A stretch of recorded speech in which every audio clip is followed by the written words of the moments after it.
Hello, and thanks for joining me for another video. Today we're going to go over how I make tomato powder from fresh garden tomatoes. As you can see, I've got kind of different kinds of tomatoes here, and they kind of cracked a little. That's fine. Doing it this way allows me to cut out any bad spots, and they don't go to waste. They still go out to the chickens. So pretty much all you need to do is wash them, take the tops off, and then just slice them. Like I said, kind of look to see. Do you see? It's not really a bad spot, it's just on the outside. I like to cut them, I don't know, about a 1/4 inch thick, and then just put them on the tray.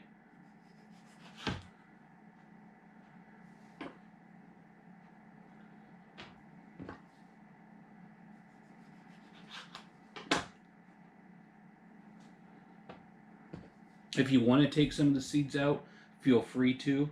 These paste ones aren't too bad because a lot of the seeds just fall right out while I'm taking them off.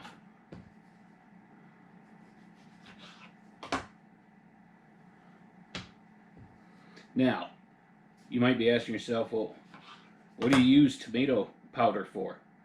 You can use it for soups, stews, pretty much anything that you want to add a little bit of a tomato flavor to. You can also use it to make tomato soup. Just rehydrate it pretty much.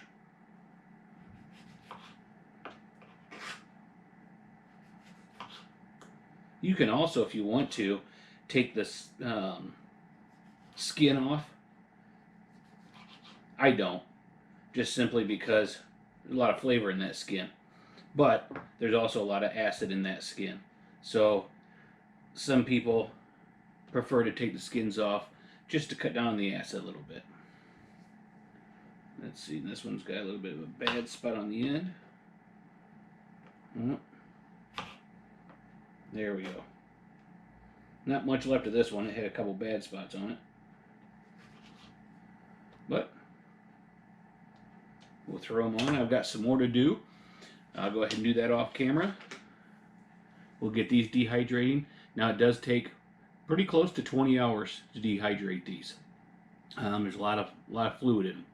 So we'll put these in and get them dehydrated. We're back, and everything's nice and crispy. So now it's how you make the powder. Pretty much, you take any kind of coffee grinder, spice grinder, anything like that, and just deposit these things in them.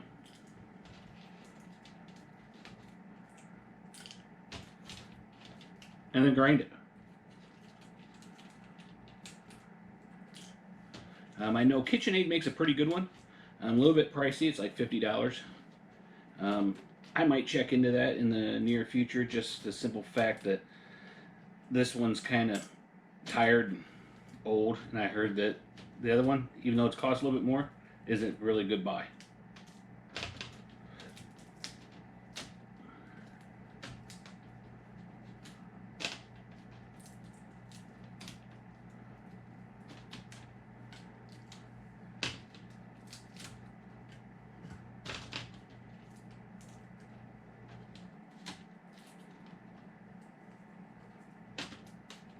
And just so you know, it does take a lot of tomatoes to make a decent amount of powder.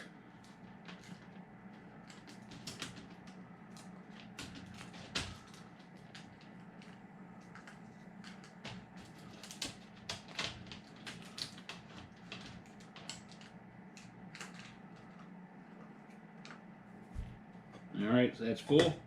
Get the lid on. And then just take it over, hit the button. Not all of it gets ground on the first try, so it's good to kind of pass it through a screen. Try not to make a mess.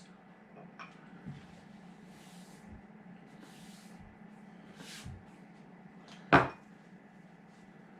just kind of shake it out. Shake it out.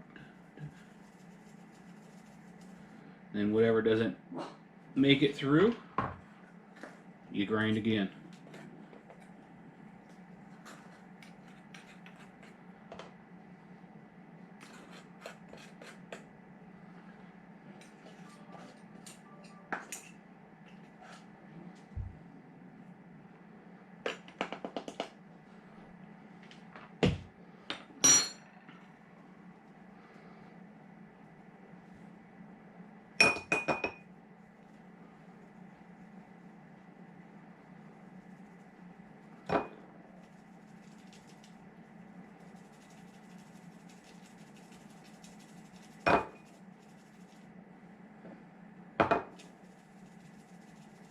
So we've got a little bit more to grind there.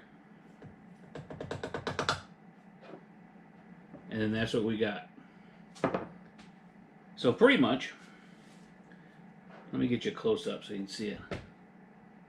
And it smells a lot like tomato soup. You know, if you just, almost sweeter though. I use a warm or hot dehydrator, and I think it kind of processes some of the sugars inside. But that is awesome. I would tell you the powder, I would still kind of let it sit out just a little bit longer because it does kind of tend to still be a little damp. Even if you want to put it on like a paper plate and let it sit just a little bit longer, that's what I do. And then I pour it into a jar after it's sat out and dried completely, and then keep it in the jar for whenever I need it. Okay, well, I'm going to finish this up, do a couple more runs, and then call it, that's it for the tomato powder. So another way you can use your tomatoes, or if you can get a good deal, buy some and do, and then you can store them. You don't have to worry about keeping them refrigerated. You don't have to worry about trying to find some lids for your jars. Just powder it up. All right, so here's another one kind of with my food drying, and then hopefully once I get done, we'll make a soup out of all of this. All right, hope to see you on the next one.